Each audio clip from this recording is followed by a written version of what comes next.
The valley of the Mahanadi in Odisha, like many river valleys in India, has been the scene of dramas inspired by the waters of the great river.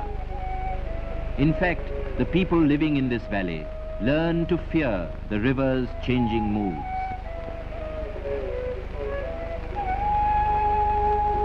There were times when the valley was dry, when man and beast had to search for water.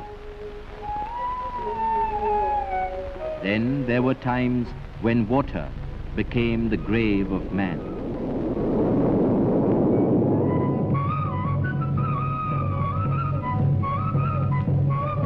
Flood and famine, this was the cycle of life it seemed.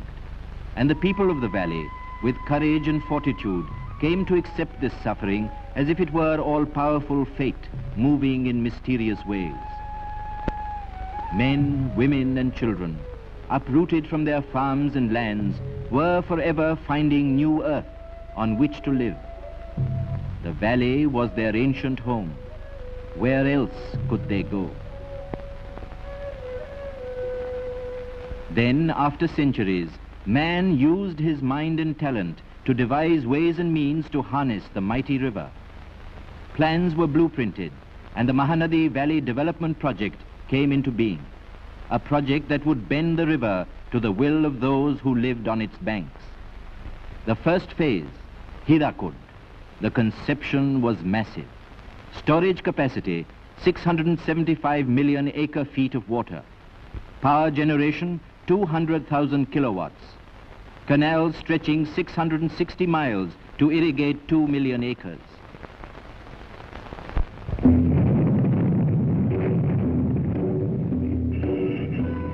Thus began the construction of the world's longest dam.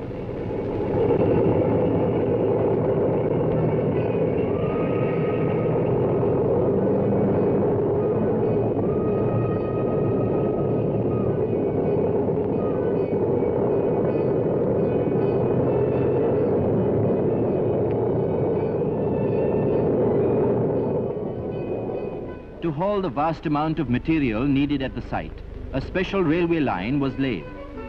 Meanwhile, survey, material testing and soil research continued as a vital preliminary to the actual construction of the dam.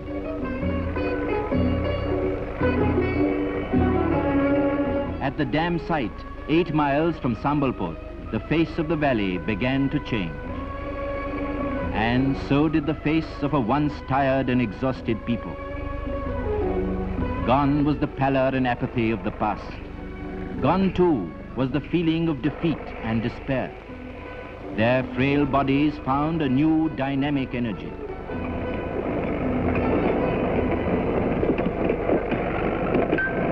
By now, the workers' colony too had grown. Apart from the flourishing market, there was a school for children and also a new hospital. Work continued simultaneously on several fronts. But hands alone could not build Hirakud. Machines reinforced the effort of man.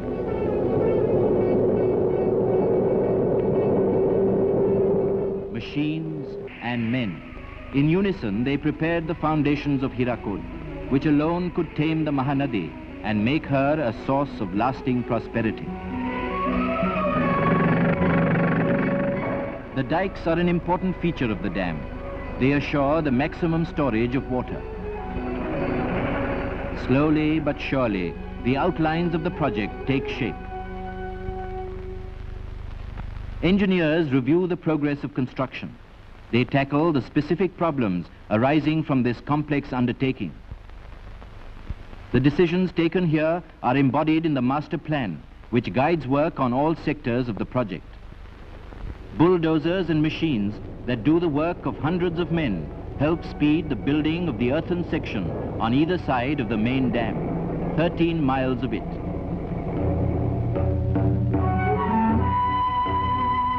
Over 700 million cubic feet of earth are being removed from the neighboring borrow pits. Enough earth to build a 10-foot highway from Cape Comorin to India's capital. These earthen sections are the arms, as it were, of the body of the project, the main dam. where batteries of machines are crushing stones, mixing cement, preparing in fact the muscle for the curbing of the Mahanadi.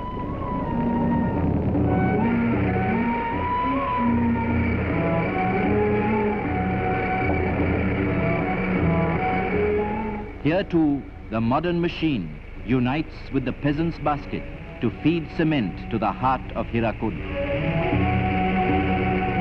On the spillways, concreting has begun after months of hard labor. They will guard the body of the dam. These are outlets for the excess water which may threaten the dam. At the same time, the structure which will house the power plant is taking form. For the engineers, there is a sense of fulfillment in seeing the growth of the colossus planned by them. They carry on the tradition of our forefathers who pioneered work on the harnessing of rivers. And for the people of the countryside, there is satisfaction also. Hirakud is the site of a modern miracle, which they themselves have performed. At various stages of construction, Prime Minister Nehru visits the project to see for himself the progress of work. He has described these structures as the temples of 20th century India. And indeed, Hirakud is as vital an achievement as the Sun Temple of Konark in Odisha. The years pass. Work at the dam site continues without respite. The outlines of this multi-purpose project are visible evidence of the success of planning and execution, which has, from its inception, been entirely in the hands of Indians. It is a giant monument to the faith and labor of tens of thousands. They have sacrificed much to make all this possible, even their lands, which will be submerged by the reservoir of the dam, a lake covering 288 square miles. But they know that operations have been launched to reclaim new land for them, land which Hirakud will guard and succor. Already many have been settled in new villages. The old patterns of life are returning.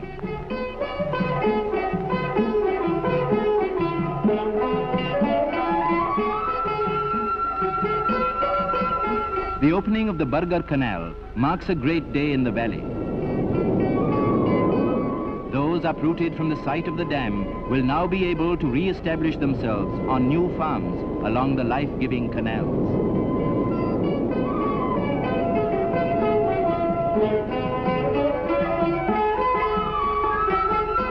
Inspired by the first achievements, the builders of Hirakud, often themselves the children of the valley, begin the final phase of construction. They toil by day, they toil by night, in a fervor of activity, for Hirakud means a new life for them and for future generations. January 1957. Hirakud is complete.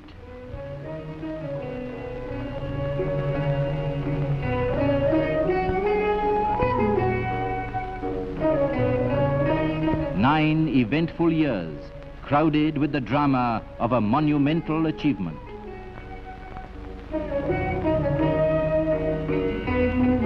Mahanadi, the great river, is at last controlled by a dam that is 16 miles long. A man-made mountain of earth, stone and concrete, storing the water drained from an area of over 32,000 square miles.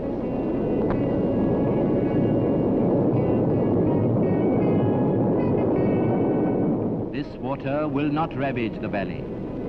Instead, it will turn the turbines of the power plant, creating electric energy which can be sent hundreds of miles to towns and villages, houses and factories.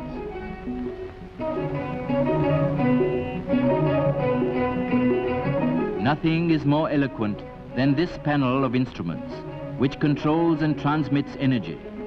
Hirakud, drawing its power from the Mahanadi, now offers that power for the further transformation of Odisha.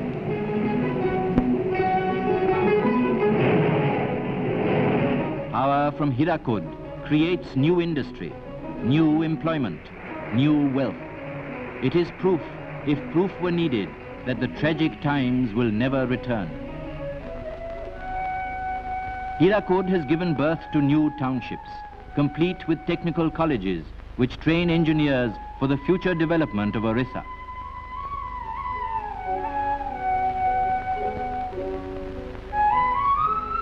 It has given the valley new canals, the first of a vast irrigation system which will be organized to sustain and develop Odisha's agriculture. They are the veins which will nourish the valley and her people. Along the Mahanadi, they speak of Hirakud with pride. It is a story that generations yet unborn will treasure, for it tells of man triumphant, master of his fate. If these are the fruits of Hirakud, then surely, when the Mahanadi has been dammed at Tikkarpara and Naraj, when even more canals bring life to millions of neglected acres, the earth of Odisha will yield her bounty as never before. That is the prayer of the people of the valley.